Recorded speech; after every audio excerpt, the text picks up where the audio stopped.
જય માં લક્ષ્મી મિત્રો ધાર્મિક રીતે મહત્વ ધરાવતી ઉત્પત્તિ એકાદશી મંગળવારના રોજ ઉજવાશે। હિન્દુ શાસ્ત્રો અને સમુદાયમાં એકાદશી વ્રત અને ઉપવાસનું ભારે મહત્વ આંકવામાં આવ્યું છે।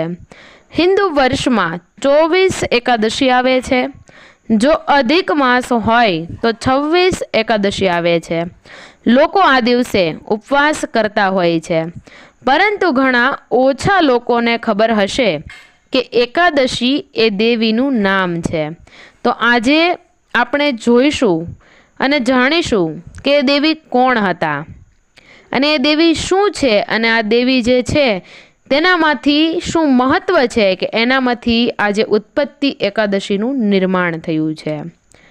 તો મિત્રો, ભગવાને વરદાન આપ્યું હતું કે કળિયુગમાં જે વ્યક્તિ એકાદશીનું વ્રત કરશે તેનું જીવન વૈભવયુક્ત હશે અને તેના જીવનમાંથી અશાંતિ કલેશ સમાપ્ત થશે।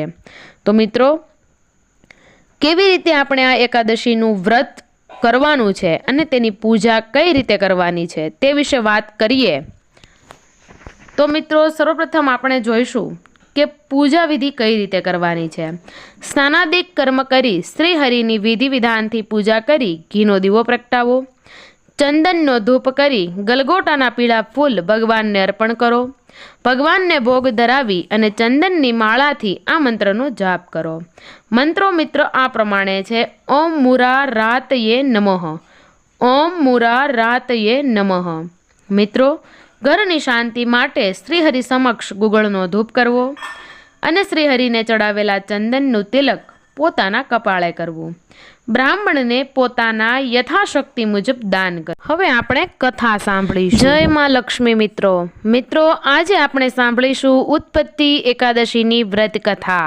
મિત્રો, જે કોઈ મિત્રો આ કથાને સાંભળી લેશે તે જો આ કથાનું વ્રત નહીં કરે તો પણ તેમને ફળ મળી જશે। તો મિત્રો, વિનંતી છે કે આ કથાને અંત સુધી સાંભળજો, જેનાથી માં લક્ષ્મી અને ભગવાન વિષ્ણુના આશીર્વાદ તમારા અને તમારા પરિવાર પર બન્યા રહે। અને જો તમારા પરિવારમાં કોઈ પણ સમસ્યા ચાલી રહી હોય કે પછી તમારા પરિવારમાંથી કોઈ વ્યક્તિને નજર દોષ હોય, કુંડળી દોષ હોય, પિતૃ દોષ હોય, તો આવા તમામ દોષોમાંથી છુટકારો મેળવવા માટે માત્ર ને માત્ર આ કથા સાંભળવાથી તમામ દોષોનું નિવારણ થઈ જાય છે અને તમારા ઘરમાં જે કંઈ પણ સમસ્યા ચાલી રહી હોય તેનું પણ નિરાકરણ થઈ જાય છે। તો મિત્રો, છેલ્લે સુધી આ કથાને અંત સુધી આખી પૂરેપૂરી સાંભળીને જજો, જેનાથી માતા લક્ષ્મી અને ભગવાન વિષ્ણુની કૃપા તમારા પર સદાયને માટે બની રહે।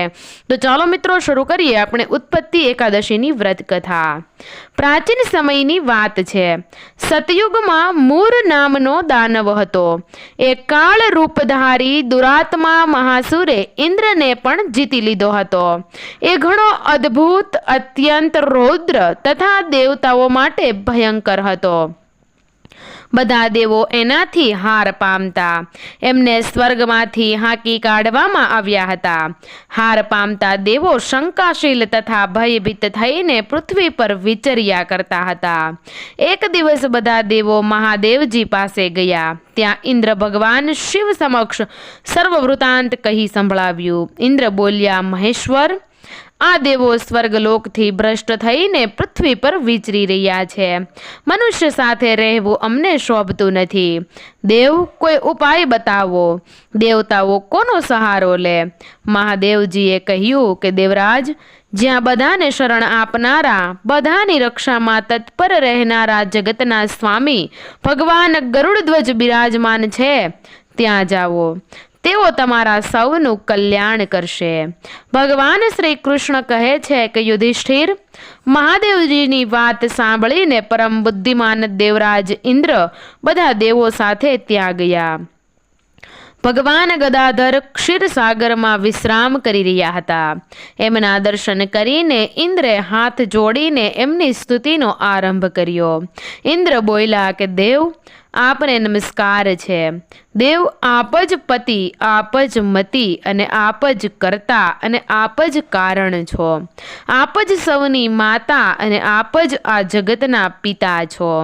હે ભગવાન, હે દેવેશ્વર, હે શરણાગત વત્સલ દેવો, ભયભીત થઈને આપના ચરણે આવ્યા છે। પ્રભુ, અત્યંત ઉગ્ર સ્વભાવવાળા મહાબલી મૂર નામના દૈત્યે બધા દેવોને જીતીને એમને સ્વર્ગમાંથી કાઢી મૂક્યા છે. દેવો અને દાનવો બંને આપની વંદના કરે છે. પુંડરીકાક્ષ, આપ દૈત્યોના શત્રુ છો. મધુસૂદન, અમારી રક્ષા કરો. હે જગન્નાથ, બધા દેવો મૂર નામના દાનવથી ભયભીત થઈને આપના શરણે આવ્યા છે. ભક્તવત્સલ, અમને બચાવો. દાનવોનો વિનાશ કરનારા કમલનયન, અમારી રક્ષા કરો. પૂર્વકાળમાં બ્રહ્માજીના વંશમાં તાલજંઘ નામનો એક મહાન અસુર ઉત્પન્ન થયેલો હતો. એ અત્યંત ભયંકર હતો. એનો પુત્ર મૂર દાનવના નામથી વિખ્યાત થયો. એ પણ મહાપરાક્રમી દેવો માટે ભયાનક છે. ચંદ્રાવતી નામે એક પ્રસિદ્ધ નગરી છે. એમાં જ સ્થાન બનાવીને એ નિવાસ કરે છે. એ દૈત્યે સમસ્ત દેવતાઓને હરાવીને એમને સ્વર્ગમાંથી કાઢી મૂક્યા છે. એણે એક બીજા જ ઇન્દ્રને સ્વર્ગના સિંહાસન પર બેસાડ્યા છે. અગ્નિ, ચંદ્રમા, સૂર્ય, વાયુ અને વરુણ પણ એણે બીજાને બનાવ્યા છે.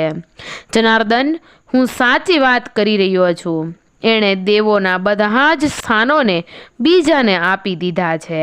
દેવતાઓને તો એણે પ્રત્યેક સ્થાનથી વંચિત કરી દીધા છે. ઇન્દ્રનું કથન સાંભળીને ભગવાન વિષ્ણુને ખૂબ જ ક્રોધ આવ્યો. તેઓ દેવતાને સાથે લઈને ચંદ્રાવતીપુરીમાં ગયા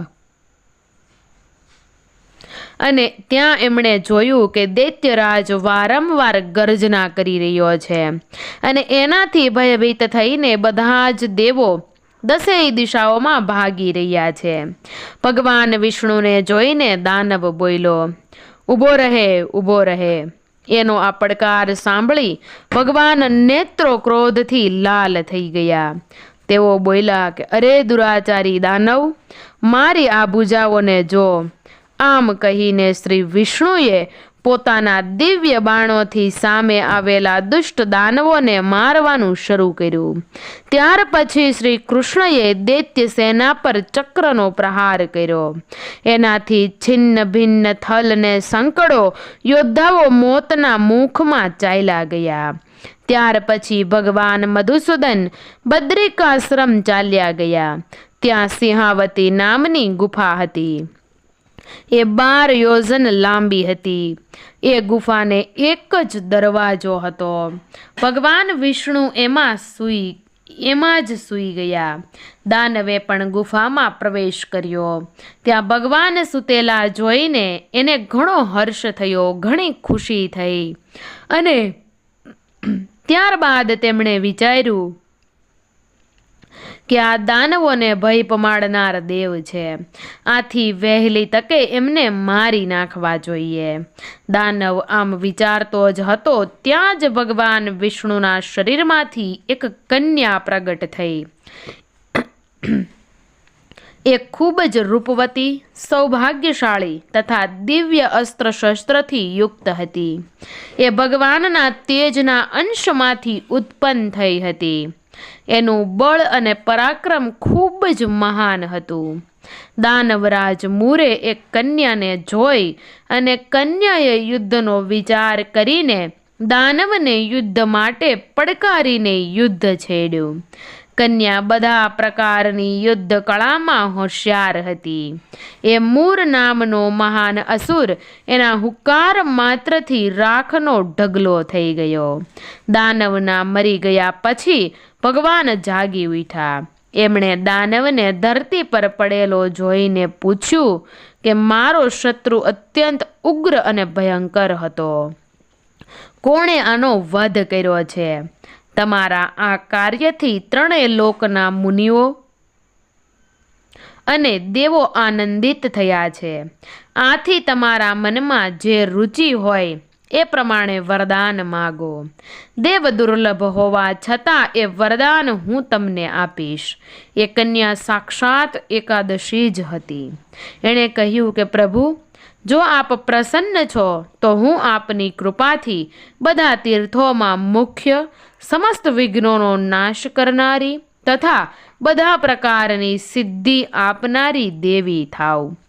જનાર્દન, જે લોકો આપના ભક્તિ અને આપમાં જે કોઈ ભક્તિ રાખીને મારા દિવસે ઉપવાસ કરશે એમને બધી જ સિદ્ધિઓ પ્રાપ્ત થશે.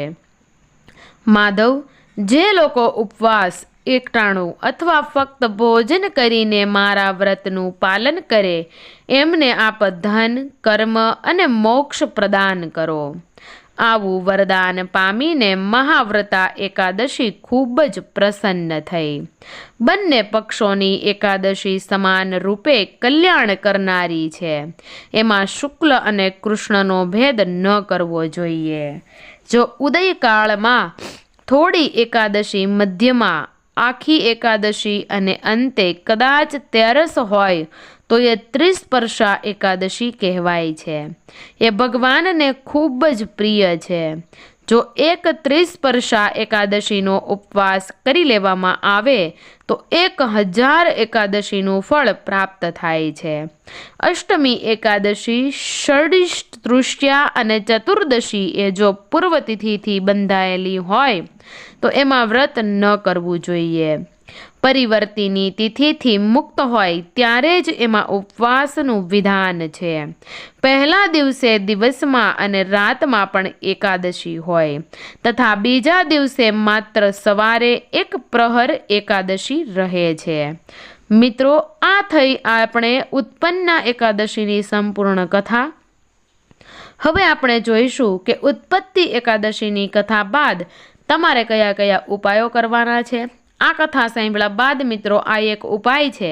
એ ઉપાય જો તમે કરી લેશો તો તમારા મનનું જે કાંઈ ધારેલું કાર્ય છે એ સફળ થઈ જશે. તો ચાલો મિત્રો જોઈએ કે ઉત્પત્તિ એકાદશીના દિવસે તમારે કયો એવો ઉપાય કરવો કે જેનાથી તમારી તમામ મનોકામના ભગવાન શ્રી વિષ્ણુ અને માતા લક્ષ્મી પૂર્ણ કરે. મિત્રો, વિડીયો પસંદ આવ્યો હોય તો વિડીયોને લાઈક કરજો. તમારા મિત્રો અને પરિવારજનો સાથે આ વિડીયોને જરૂરથી શેર કરજો. અમારી ચેનલ પર તમે પહેલીવાર આવ્યા હો તો અમારી ચેનલને જરૂરથી સબસ્ક્રાઈબ કરી બાજુમાં આપેલા બેલ આઇકનને ઓલ પર પ્રેસ કરી અને સિલેક્ટ કરી લેજો, જેનાથી આવા જ અવનવા વિડીયો જ્યારે પણ અમે અમારી ચેનલ પર અપલોડ કરીએ તો સર્વપ્રથમ નોટિફિકેશન તમને મળી રહે. અંત સુધી જોડાયેલા રહેવા માટે તમામ દર્શક મિત્રોનો અમારી ચેનલ ગુજરાતી વાતો તરફથી ખૂબ ખૂબ આભાર. ફરી મળીશું એક નવા વિડીયો સાથે. ત્યાં સુધી તમે તમારું ધ્યાન રાખજો, ખુશ રહેજો અને ખુશ રહેવા દેજો. મિત્રો, કમેન્ટ બોક્સમાં જય મા લક્ષ્મી અને જય વિષ્ણુ ભગવાન જરૂરથી લખી દેજો, જેનાથી માતા વિષ્ણુ અને ભગવાન લક્ષ્મી માતાની કૃપા તમારા અને તમારા પરિવાર પર સદાયને માટે બની રહે.